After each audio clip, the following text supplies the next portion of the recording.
August 19th, 1817. To my beloved sister, as I sit writing this, I still can't tell you how impossible it all sounds, Margaret. In the barren tundra, we have come across a man. I don't know if he's crazy from being reduced to the elements so long, but I feel inclined to believe him.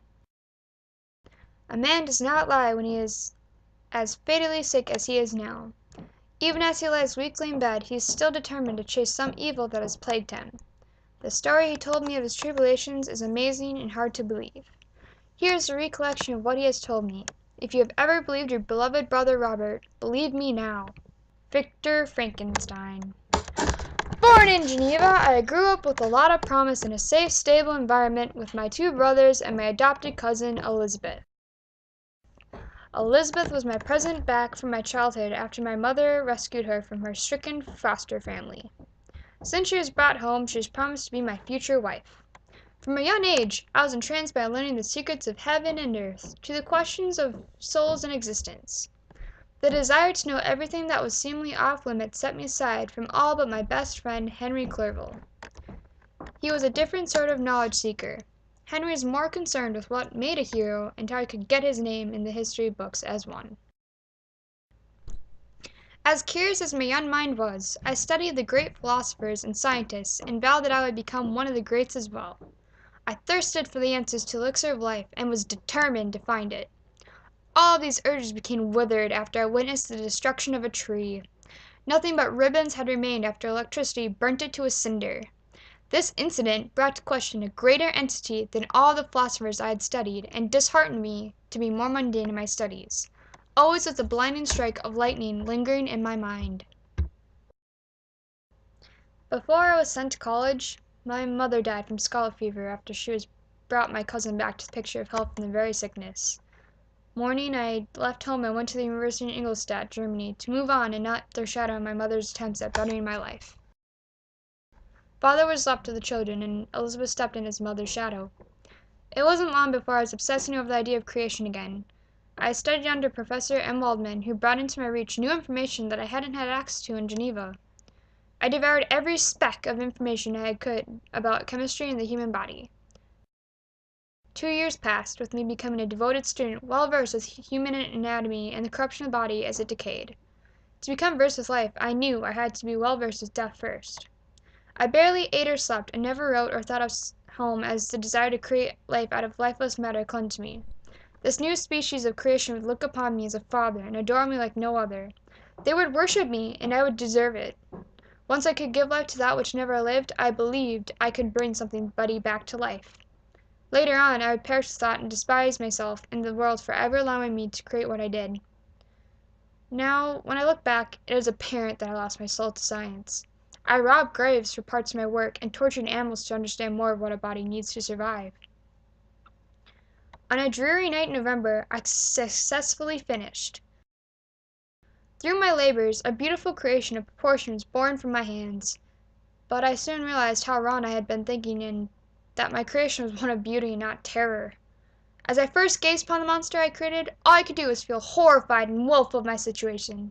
He was gigantic in the nature I had built him, and attempted to talk to him with tainted black lips and a garbled language there was no understanding for. I fled from him and locked myself in my bedroom, hoping that sleep would erase my deed. Sleep came upon me, but not a restful enough forgetfulness. I dreamt that I was with Elizabeth again, and that she turned into the corpse of my dead mother, full of worms and death. I woke terrified and full of horrified delirium as the creature I created gazed upon me with his watery eyes of death. He tried to reach for me and speak more of his garbled language, but I fled from the room and took refuge into the outdoors, where I believed he could not attempt to be near me. I wanted nothing to do with the demon I had created. I spent the rest of the night in the courtyard until the porter unlocked the gates when light seemed to cross the sky. Once the gates opened, I stepped out and into the village. As I walked about in a despairing daze, my old friend Henry Clerval appeared from a coach. We greeted each other warmly as Henry told me of what I was missing back home. After learning that he was to stay a while, I brought him back, dreading the introduction of my monster. But as we entered into my little abode, the monster was nowhere to be found. Laughter gripped me as I became convinced he would appear and strike us down. Henry became concerned as he noticed my thinning sanity. Soon after our meeting, I was gripped by a nervous fever that left me bedbound for months. Henry stayed on with me for almost a semester to the beginning of May. He was happy and fitted nicely with the literary philosophers as I lost touch with my education. In the beginning of May, I grew excited over a letter from my family, but was immediately grieved by the contents of the letter. "Your youngest brother, William, was murdered," Father wrote to me. "We need you to come home." Beyond consoling, Henry and I made our way back home to Geneva. On the way, we experienced a violent storm that was typical of Luzon. As we continued home, I noticed a flash of luminescence, the outline of a gigantic human in the distance. Without a doubt, I knew it was my demon and that he was responsible for my baby brother's death. By the time we arrived, I noticed with startling realization that I had allowed 6 years to escape me, all because of my satanic work. Ernest, my other baby brother, greeted us despite the early hour. With great shock, he delivered more bad news. "Remember that girl we've had living with us for the past couple years, Justine? She's been found as the murderer. Justine had Mother's necklace in her pocket when we found her wandering the woods in a sick daze. William had it with him before he was killed. That's no explanation anyone can come up with. Elizabeth is beside herself. We all want to believe she's innocent. Justine never showed anything but affection toward us all. It's such a shame she did this." Sorrow filled me as I realized that I couldn't tell them who the real culprit was. If they knew the horrors I had created, my family would never believe me. Even though the community itself was convinced of Justine's guilt, my little family believed that she would be acquitted and returned to us. That was not the case, however. A trial was held where she explained her sick days by the fact that she was locked out of Geneva and was left out all night. She had not known William was dead until she had been found and brought home. Elizabeth defended her, but this only encouraged the jury against Justine. In the end, our beloved Justine was convicted and sentenced to death and excommunicated for her supposed crime. Elizabeth was beyond consolation, and my father did not know what to do with himself. Soon, Justine falsified a confession in hopes of an easier sentence, but was in the end still hanged. I should have been hanged and burned for my crime. It was I that was a murderer for creating the monster that actually committed the crime. It was I that had the heavy heart of guilt. No one cared or believed. I tumbled into a grief-ridden haze as I was drowned with remorse and guilt for my participation in the murders. When my family would rest, I would take a boat out and visit the quiet lake. During this time, I tried to build up the courage to plunge into the water and end my existence. Only the thought of Elizabeth and the unrestrained horror I had released would drain me back into the confines of the boat. Knowing my demon, my abomination, and wielder of doom was still out there, striking others down, worried me. It was only a matter of time before he revisited my family and stole another from me. Needing exercise to drive away the evil spirits that assaulted my mind, I journeyed to the valley of Chamonix to find solace. 2 months had passed since Justine was killed, and I was still living in suspended guilt. For 2 days I made this journey until I reached the high point of the glacier that resided there. In ecstasy, I cherished the sound of nature tearing around me as lightning lighted the sky with a brilliant display. As I sat, I noticed a figure running toward me with superhuman speed. With alarm, I realized that my demon had returned to me. Rage trembled through my body as he approached. "Devil!" I spat at him. "How dare you approach me after all that you have done? Come closer so that I may dismember you, you abomination! I can't fathom how you survived this long, but know that I prefer if you had never existed." "Before you try to beat me, listen to me first. You created me, so you should love me, not see me as some horrifying thing. If I am horrifying, it is only because you made me so. Yet you and everyone of your kind hates me. I have known no happiness. Make me happy, and I won't bathe the earth with your friend's blood. I want to do unto you what you have done unto me," the monster said as he gazed upon me with those watery eyes that I detested. "Why would I listen to you? You are a mistake. I'll not listen to my mistake," I said. "Listen to me but this once, and then after you can tear me apart if you wish," he said calmly. "We can go down to the hut at the base of this glacier and talk so you do not fall ill if you want." The sense of almost paternal compassion drew me to follow him as I listened to his tale. The monster began. "I do not recall the first moments of my birth except for the confusion of senses. Somehow I managed to escape from the confines of your apartment and found myself in the wood of Ingolstadt.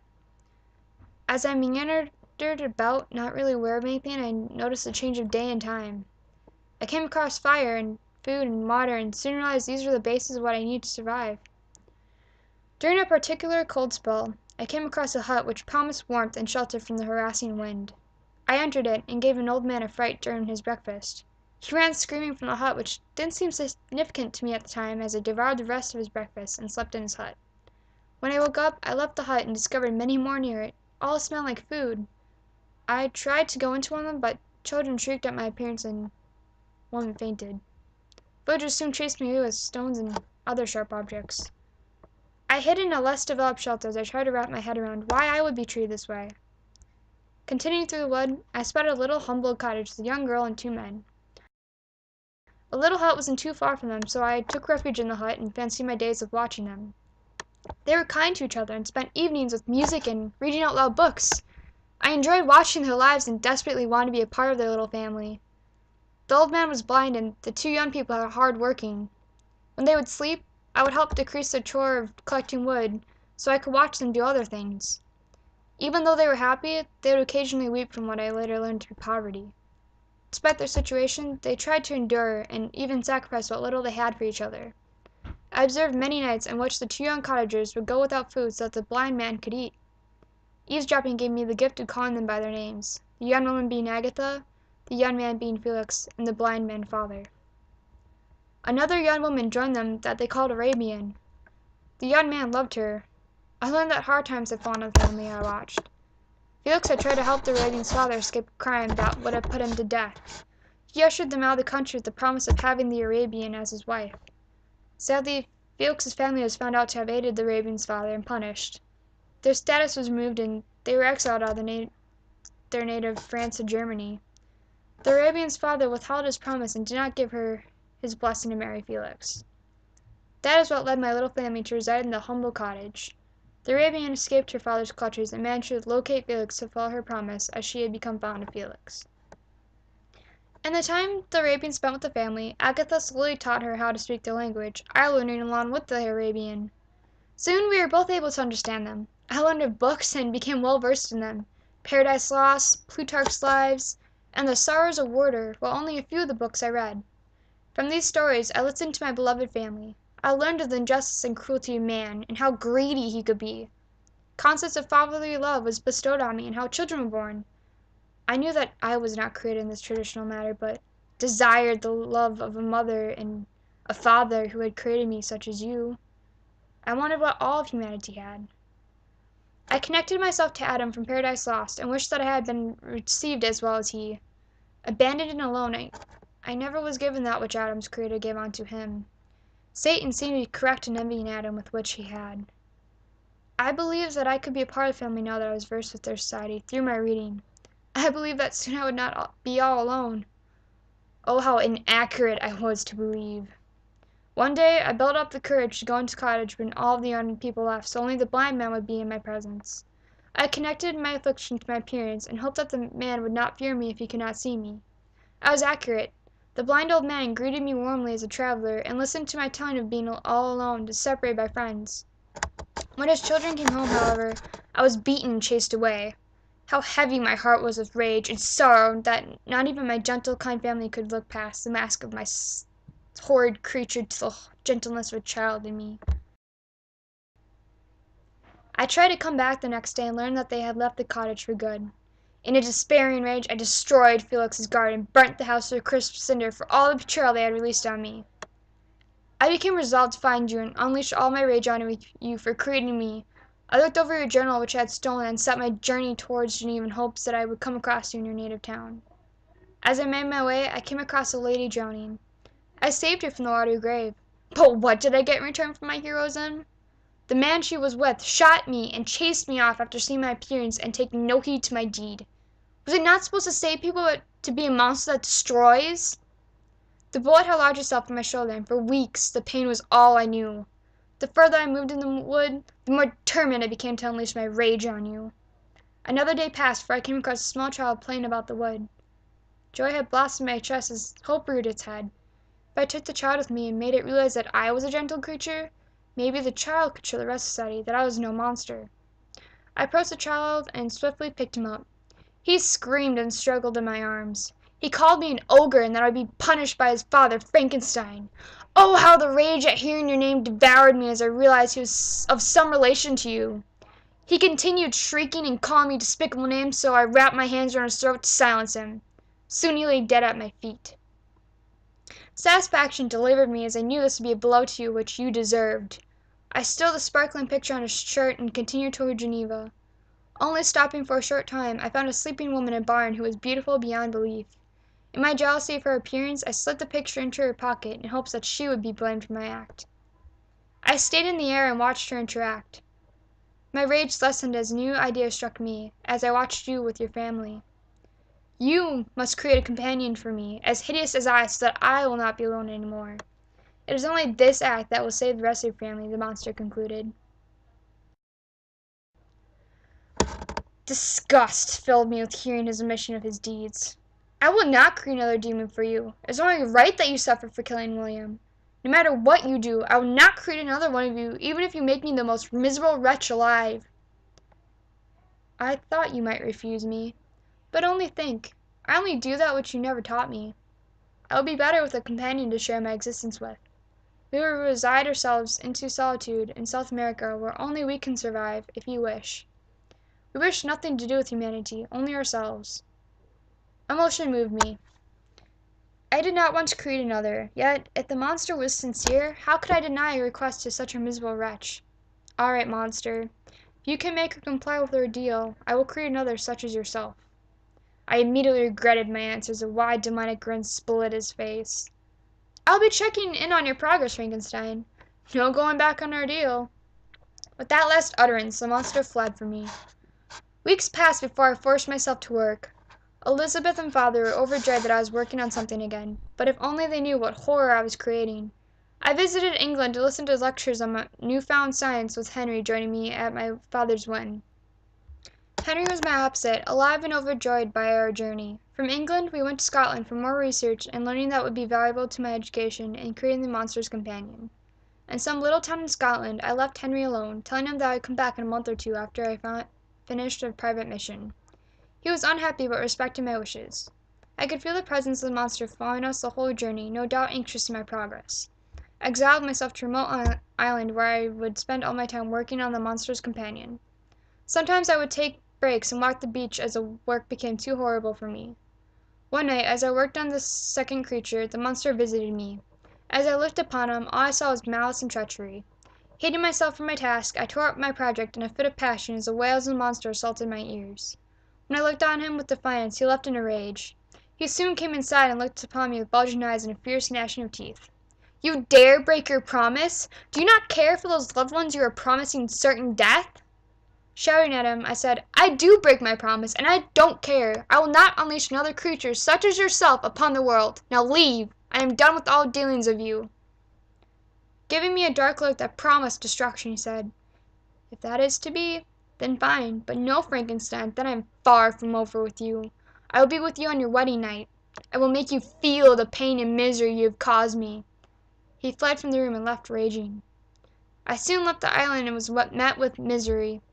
When I reached the mainland of Ireland, I found angry natives accusing me of murder. They took me to the magistrate and had me look upon their face of the freshly murdered victim. My beloved friend, Henry Clerval, lay inside the coffin murdered. This incident set me into fresh nervous fever that laid me up for months of which I have no memory. With my reaction, they were less convinced of I being the murderer, and sent a letter to my father to rescue me. A trial commenced where I was found not guilty and released home. Father advised me to avoid society and remain home to rest. I could not. I told him how it was by my hands that William, Justine, and Henry had all fallen into death's clutches. Father ignored my claims and took it as a remaining after effect of delirium. Father rushed Elizabeth and I to be married. Soon we were Mr. and Mrs. Frankenstein and on our way to our honeymoon. I was happy about life for the first time. The monster quickly quenched my happiness. On the night of our honeymoon, I left Elizabeth alone to take a walk around the house, to be sure the monster was not near when I heard her scream. When I rushed into her bedroom, I found her sprawled on the bed, her neck strangled to death. Believe me when I say that I wanted nothing more than to die at that moment. My Elizabeth, my shining glory, my wife, lay dead by the mark of the monster. I returned home to Geneva, where Father lay ailing. Both of us were beyond mourning now, as we had lost all we had loved. Time barely passed before father died of a broken heart, leaving me all alone with my only surviving brother off in the army. With no one left to lose, I became set on destroying the creature. I confessed my creation to the magistrate, who agreed that he would try to punish the monster, but that I shouldn't set myself up with disappointment. This assurance was not strong enough for me. I wanted justice, and I was going to come by it any way possible. I set myself to pursue him. The monster took it as a game, mocking me at every turn. Chasing him, I would grow in frustration after he would leave mocking letters and food for me to ensure that I did not perish in our chase. Months passed with my chasing him all over Tartary and Russia. Peasants would clue me into which direction he went, as they were scared by what they saw as a horrid apparition. This information is what led me to this Arctic place. I want this all to be over, so that I may perish and join those that which have been stolen from me. I cannot rest until the demon I have unleashed into the world is destroyed.